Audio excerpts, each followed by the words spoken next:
Hello friends, आपका स्वागत है जीपी क्लासेस में। इस वीडियो में हम डिस्कस करेंगे उत्सर्जन से संबंधित प्रीवियस एग्जाम में पूछे गए कुछ क्वेश्चन और एक एक क्वेश्चन को हम बहुत ही डिटेल में डिस्कस करेंगे, इसलिए वीडियो को आपको लास्ट तक ज़रूर देखना है। तो चलिए शुरू करते हैं। पहला क्वेश्चन दिया गया है, निम्न में से कौन सा किडनी का सामान्य कार्य नहीं है।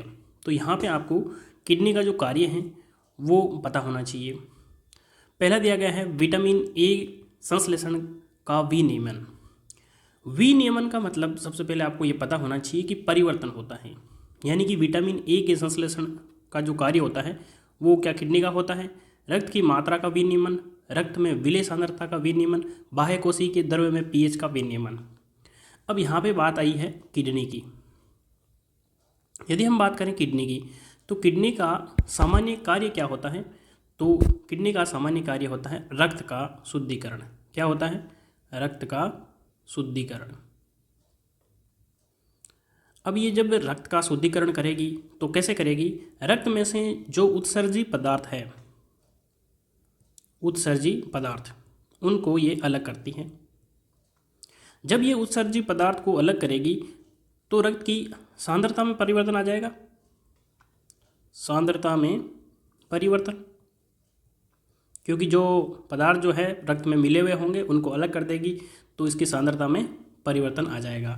तो यहाँ पे जो ऑप्शन बी दिया गया है, रक्त की मात्रा का विनियमन।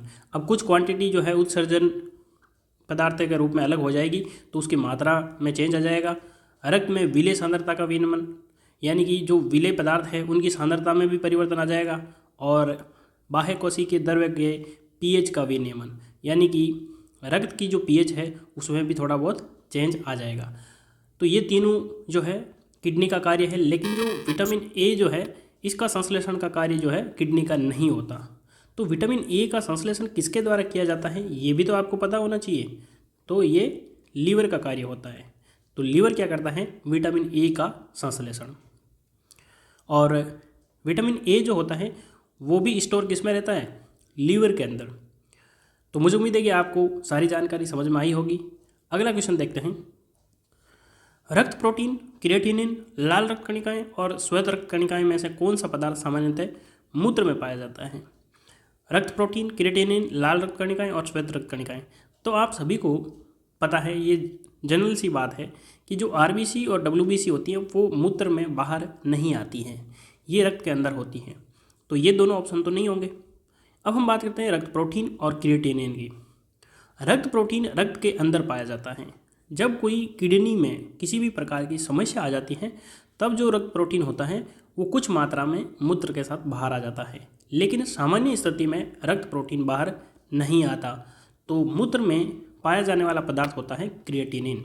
क्रिएटिनिन एक उत्सर्जी पदार्थ है जो मूत्र में पाया जाता है। अगला क्वेश्चन हम देखते हैं। वृक्क का प्रकार्यात्मक यूनिट है। देखिए यहाँ पे वृक्क लिखा हुआ है, यानी कि ये जो किसका नाम है? किडनी कह दो या फिर कह दो वृक्क या कह दो गुर्दा, एक ही बात है। तो किडनी का प्रकार्यात्मक यानी कि फंक्शनल यूनिट क्या है? तो किडनी की जो फंक्शनल यूनिट होती है वो होती है नेफ्रॉन। तो ऑप्शन यहाँ पे सी करेक्ट हो जाएगा। यहाँ पे आपको डायग्राम में ये किडनी दिख रही है। ये किडनी के अंदर छोटे छोटे रोम की तरह बहुत ही पतले जो धागेनुमा संरचना होती हैं, ये होती हैं नेफ्रॉन। अब इस नेफ्रॉन को यदि हम जूम करके बड़ा करके देखेंगे तो ऐसा दिखेगा आपको। ये होता है आपका नेफ्रॉन और इसी से रक्त का शुद्धिकरण किया जाता है। और यदि आपको ये पूछे कि ये जो नेफ्रॉन होते हैं किडनी के अंदर, इनकी संख्या कितनी होती है, तो एक किडनी के अंदर इनकी संख्या लगभग 1 मिलियन होती हैं। 1 मिलियन आप सभी जानते हैं 10 लाख के बराबर होता है। तो यानी कि एक किडनी में नेफ्रॉन कितने होते हैं? 10 लाख। निम्न में से मानव शरीर का वह कौन सा अंग है जो उसमें जल के संतुलन के लिए उत्तरदायी होता है? तो अभी हमने बात की थी, जो हमारी किडनी होती हैं वो हमारे रक्त का शुद्धिकरण करती हैं और रक्त के अंदर जल का जो मिश्रण करती हैं वो भी किडनी करती हैं। तो जब उत्सर्जन करती है तो कुछ जल जो है वो उत्सर्जन के साथ में बाहर निकल जाता है। जब एक्स्ट्रा जल बाहर निकलता है तो ये वापस जल में मिक्स कर देती है और कुछ जल जो है वो मूत्र के साथ बाहर आ जाता है। इसीलिए जो हमारा मूत्र होता है उसमें 95% जो होता है वो जल ही होता है। तो जल का संतुलन कौन बनाए रखती है? तो किडनी बनाए रखती है, यानी कि गुर्दे। मूत्र बनता है संग्राहक वाहिनियों में, कैलिसीज में, मूत्र वाहिनियों में और मूत्राशय में। बहुत ही अच्छा क्वेश्चन है। मैं चाहता हूं कि एक बार इसको अटेम्प्ट करके अपने दिमाग में ये सोचें कि इसका आंसर क्या हो सकता है। बहुत सारे स्टूडेंट इस क्वेश्चन को ज़रूर गलत करेंगे। क्यों करेंगे वो भी मैं आपको बताऊंगा। देखिए, उत्सर्जित तंत्र के अंदर यहाँ पे आपको डायग्राम में दिख रहा होगा, ये जो है आपका मूत्राशय है और ये मूत्र मार्ग है। ये जो मूत्राशय है इसमें मूत्र कहाँ से आता है? ये मूत्र वाहिनियों से आता है। तो मूत्र वाहिनियों से तो मूत्र बहता है, लेकिन मूत्र बनता कहाँ से है? तो किडनी जो उत्सर्जित पदार्थ बनाती है उसी से मूत्र बनता है। तो मूत्र बनता कहाँ से है? अब किडनी के अंदर क्या होता है? किडनी के अंदर नेफ्रॉन होता है। अभी मैंने आपको बताया था। ये जो नेफ्रॉन कितने होते हैं? 10 लाख के लगभग। तो इन नेफ्रॉन को अपन देखेंगे तो ये जो नेफ्रॉन के अंदर हैं ये संग्राहक वाहिनियाँ होती हैं, इसी से मूत्र बनता है। तो हमारा जो आंसर है वो तो ए करेक्ट हो जाएगा, संग्राहक वाहिनियों में मूत्र बनता है। तो मूत्र वाहिनियों का काम क्या होता है? ये मूत्र वाहिनियाँ मूत्र मार्ग होती हैं। क्या होती हैं? मूत्र का मार्ग होती हैं। लेकिन यदि आपको पूछे कि मूत्राशय क्या होता है तो यहाँ पे मूत्र स्टोर रहता है, ये आपको ध्यान रखना है। मूत्र का पीला रंग किसकी मौजूदगी के कारण होता है? तो बहुत ही सिंपल क्वेश्चन है और हर एग्जाम में पूछा जाता है। तो बहुत ही इसका सिंपल आंसर है, यूरोक्रोम की वजह से मूत्र का पीला रंग होता है। यदि आपको पूछे कि मूत्र जो है वो अम्लीय होता है या क्षारीय, तो हल्का अम्लीय होता है। हल्का अम्लीय का मतलब क्या होता है? आप सभी को पता है, जिसका pH 7 होता है वो उदासीन होता है, और 7 से थोड़ा सा यदि हमारा कम होगा तो हल्का अम्लीय बोलेंगे। तो pH की रेंज यदि हम बात करें तो 4.6 to 8 होती हैं। ये तो हो गई मूत्र की pH।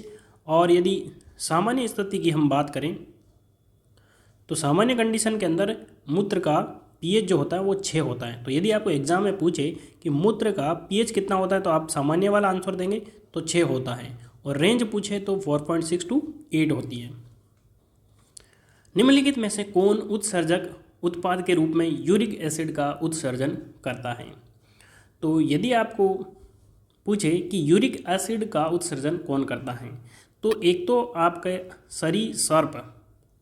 सरीसृप वर्ग के अंदर कौन कौन से आते हैं? यदि हम एग्जाम्पल की बात करें तो आपकी छिपकली हो जाएगी, सांप हो जाएगा। और पक्षी वर्ग की हम बात करें तो पक्षी वर्ग में जितने भी पक्षी आते हैं ये सभी जो होते हैं ये यूरिक एसिड का उत्सर्जन करते हैं। क्या करते हैं? यूरिक एसिड का उत्सर्जन। अब यहाँ पे ऑप्शन देखिए, अमीबा, तितलियाँ, गौरैया और ऊँट। तो यहाँ पे कोई सरीसृप दिख रहा है? नहीं। पक्षी में गौरैया, तो गौरैया एक प्रकार का क्या है? पक्षी। तो यहाँ पे हम लिख सकते हैं कि पक्षी वर्ग में गौरैया आ जाएगा। तो गौरैया क्या करेगा? उत्सर्जक उत्पाद के रूप में यूरिक एसिड का उत्सर्जन करता है। तो आपको एग्जाम्पल याद रखने की जरूरत नहीं है, सरीसृप और पक्षी वर्ग ये ध्यान रखना है। और यदि आपको पूछे कि जो स्तनधारी होते हैं, स्तनधारी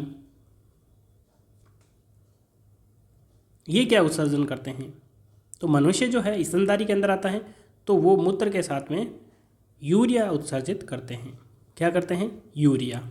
और सरीसृप और पक्षी वर्ग यूरिक एसिड करते हैं। मूत्र के स्रावण को बढ़ाने वाली औषधि को कहते हैं। तो यानी कि ऐसी कौन सी औषधि है, दवाई है, जिसकी वजह से मूत्र का सीक्रेशन जो होता है वो बढ़ जाता है, यानी कि ज़्यादा मूत्र लगने लगता है? तो उस दवाई का नाम है डाईयूरेटिक। डाईयूरेटिक का एक दूसरा नाम भी है वाटर टेबलेट। क्या है? Water tablet. तो यदि आपको पूछे कि वाटर टेबलेट क्या है, तो डाईयूरेटिक यानी कि मूत्र के स्रावण को बढ़ाने वाली औषधि वाटर टेबलेट या डाईयूरेटिक कहलाती हैं। मूत्र का असामान्य घटक है। असामान्य का मतलब है कि मूत्र के अंदर नहीं पाया जाता। यूरिया, क्रिएटिनिन, एल्ब्यूमिन और सोडियम। तो क्या आंसर हो जाएगा? देखिए, यदि हम बात करें मूत्र की, तो मूत्र में क्या क्या पाया जाता है? सबसे ज़्यादा पाया जाता है जल। कितना? 95% जो है वो जल पाया जाता है। और यदि हम बात करें यूरिया की, तो वो होता है 2.6%। क्या हो जाएगा, यूरिया। उसके बाद में यदि हम बात करें तो कुछ मात्रा में लवण पाए जाते हैं, तो 2% होते हैं लवण। लवण के अंदर कौन कौन से लवण, for example sodium ion, potassium, calcium, ठीक है, ये आयन जो है लवण के रूप में पाए जाते हैं मूत्र के अंदर। और बहुत ही कम मात्रा में यूरिक एसिड पाया जाता है, 0.3% यूरिक एसिड, यूरिक एसिड। और कुछ मात्रा में क्रिएटिनिन, ये होता है मूत्र का जो है कंटेंट पूरा।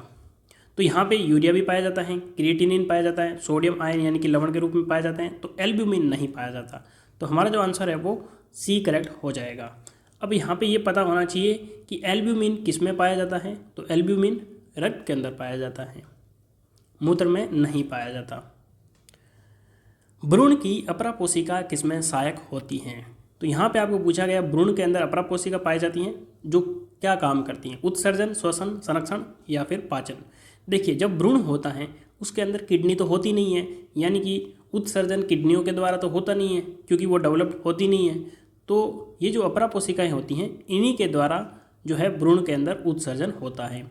अब ये उत्सर्जित क्या करता है, जैसे कार्बन डाइऑक्साइड, कुछ मात्रा में यूरिया और कुछ अपशिष्ट पदार्थ, ये आपको ध्यान रखना है। तो भ्रूण की अपरा कोशिका किसमें सहायक होती हैं, उत्सर्जन में।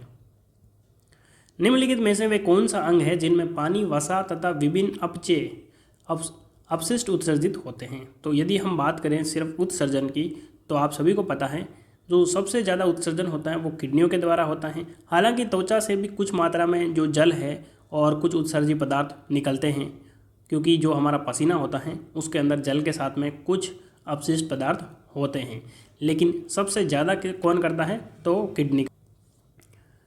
हेमिकोर्डेटा में उत्सर्जन किसके द्वारा होता है। सबसे पहले आपको ये पता होना चाहिए कि जो हेमिकोर्डेटा होता है, हेमिकोर्डेटा, ये कौन से जीव होते हैं, तो जो समुद्री जीव होते हैं, समुद्री जीव ये हेमिकोर्डेटा के अंदर आते हैं।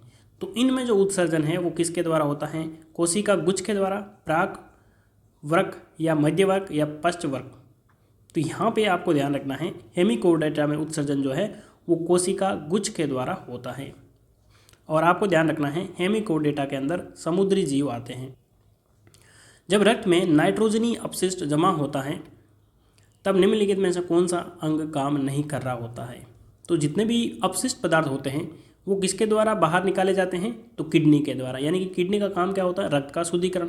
अब जब रक्त में नाइट्रोजनी अपशिष्ट या किसी प्रकार का अपशिष्ट जमा हो रहा है, इसका मतलब क्या है, किडनी खराब हो गई है। तो कौन सा अंग काम नहीं कर रहा होता है, किडनी, यानी कि वृक्क। अगला क्वेश्चन देखते हैं। फ्रेंड्स यदि वीडियो पसंद आ रहा है तो वीडियो को लाइक ज़रूर करें। मानव वृक्क असमरी में पाया जाने वाला प्रमुख रासायनिक यौगिक है। तो जो किडनी के अंदर जो पदार्थ बनता है वो क्या बनता है, तो जब किडनी के अंदर पथरी जमती है उसी को क्या बोलते हैं, असमरी। तो किडनी के अंदर जो पथरी बनती है वो किसकी बनी होती है, कैल्शियम ऑक्जेलेट।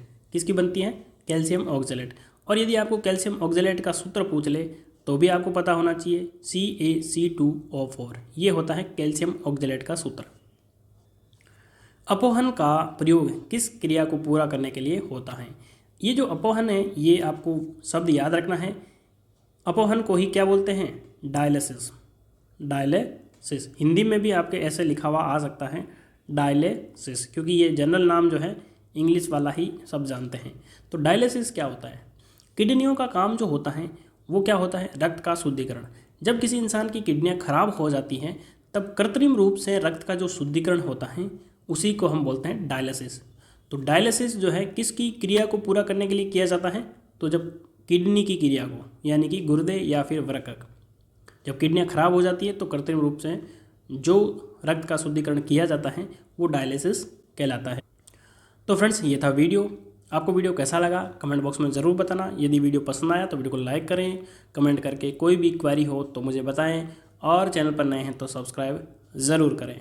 और यदि आप मुझे इंस्टाग्राम पे फॉलो करना चाहते हैं तो लिंक आपको डिस्क्रिप्शन में मिल जाएगा, वहाँ से आप मुझे फॉलो करके कोई भी क्वेश्चन पूछ सकते हैं। तो वीडियो को कंप्लीट देखने के लिए धन्यवाद। मिलते हैं अगले वीडियो में, तब तक के लिए जय हिंद, जय भारत।